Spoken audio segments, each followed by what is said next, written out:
for those of you who haven't seen Death Note, my character goes crazy at the end. Now here's one thing, okay? You do something alone in a booth by yourself, and it's therapy. And then you come here, and people say, do the laugh. And you're like, okay. And then you realize how many cameras are in the room, pointed directly at your face. And then you try and explain to your friends what you do for a living, and they're like, oh, let's go see if he has any clips on YouTube. And it's 100 clips of me laughing maniacally at, or eating potato chips. So, okay. But since we're in Vancouver, my hometown, yeah, bad city. Don't forget you're sitting beside Near. Near. Okay, here we go, right?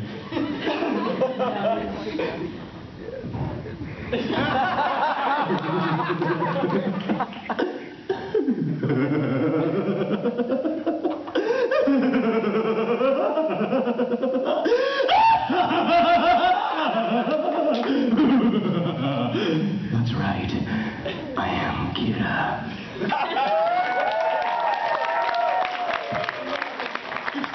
Here's the thing. It's fine when nobody's looking at you, but you realize the faces that you make when you're doing something like that, and when you have to see it again, it's really embarrassing. So, hence the hiding. Okay, let's get another question, please, before I... Yeah, thank you. Save me. Couple questions. Could you possibly hear the Great Saiyan Man? That's all you're getting done. That's embarrassing, too. Okay.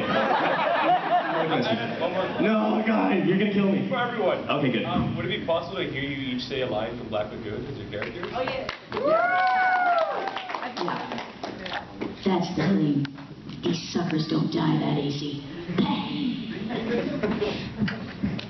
That's something else in the alts. Roberta?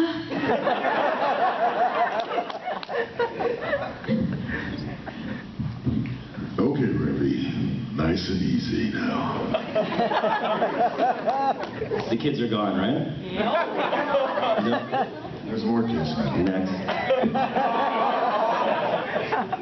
I was only like giving directions all the time and punching computers, so I have nothing cool to say. I was like, crap, I didn't get any of the great swear words and all the nasty stuff. I was like, get up my computer, get out my, directions are this way, come in and tell everybody where they're going. So someone would have to tell me a cool line if you could even find one that Benny said, but it was just nice being there and part of the team for me. Okay, I think it's episode 1 or 2. This is me. He was a little green in the beginning. Kind of got a little motion sickness. More. Yeah, more. Where? Oh, yeah. I have a question for you, for Brad, and what is your most favorite and least favorite Transformer characters you've done?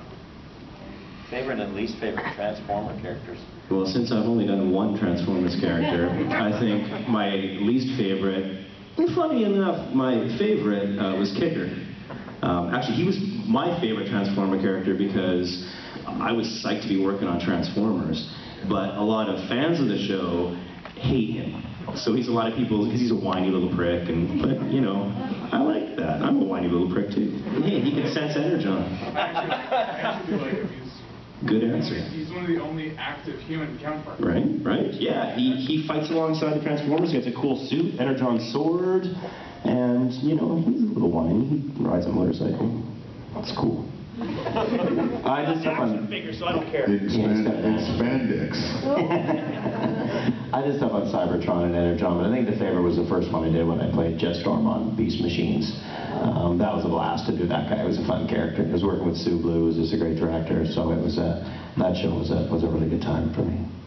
I only played one character in Transformers, and it was Thunderblast in Transformers Cybertron.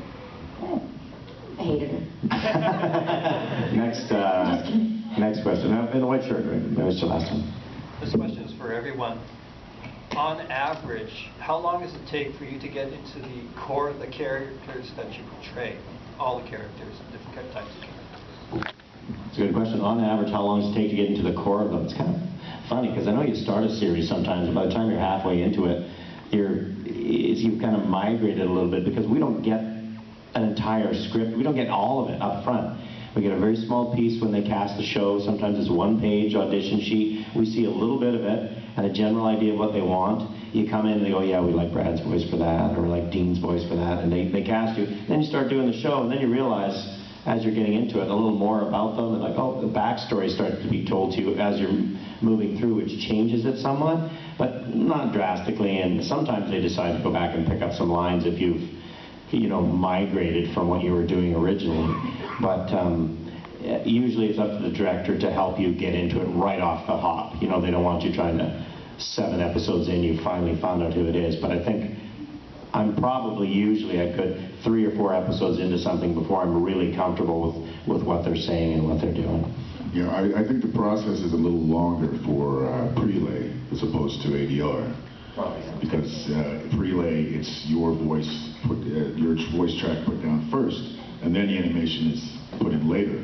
But for ADR, the animation is there, and especially with Black Lagoon, it's all done in Japanese voice length, so we have to throw our English words quickly or sometimes stretch them out, as Brad was saying.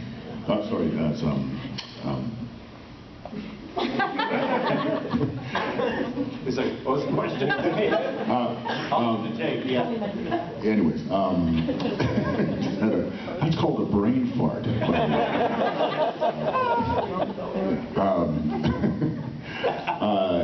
But ADR it's easier to it's an easier process with ADR because you're just basically throwing your words into a voice flap.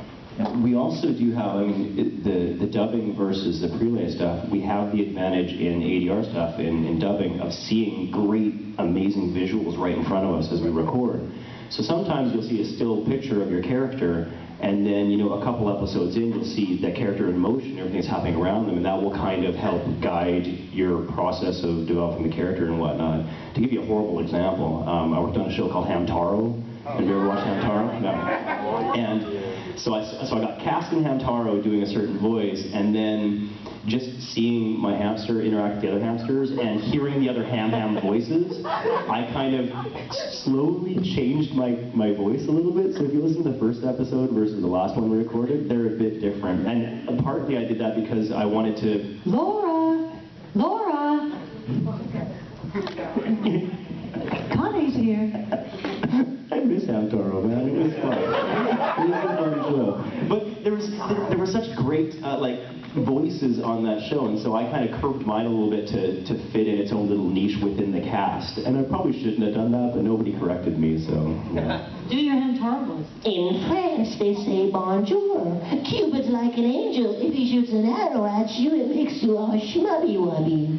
What's his name? His name was Maxwell. Okay, I hate to gush over Hamtaro, but if you've seen Hamtaro, you'll see there's a bunch of hamsters all on screen, and sometimes they're all talking at different things. So you have to pick out your hamster and figure out what he's saying. And sometimes it's a lot of little ham heads and little tiny mouth flaps.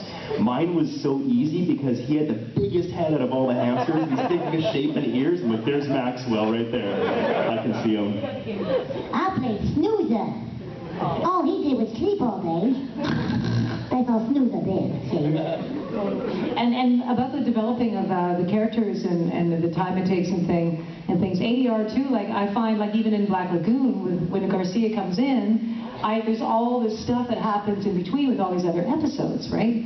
So we don't really get a sense of what happens in between, and you get the next chunk of your characters. So prelay, you get the scripts in prelay as you go, and then you just learn each time, oh, so my character's getting a bit more emotional here, oh, or we're going in that direction. So it develops with every new script. Okay, unfortunately I've been told that we're completely out of time, so I love that we went from talking about badasses with double guns and things to hamsters. It's been a roller coaster ride. Thank you guys so much for...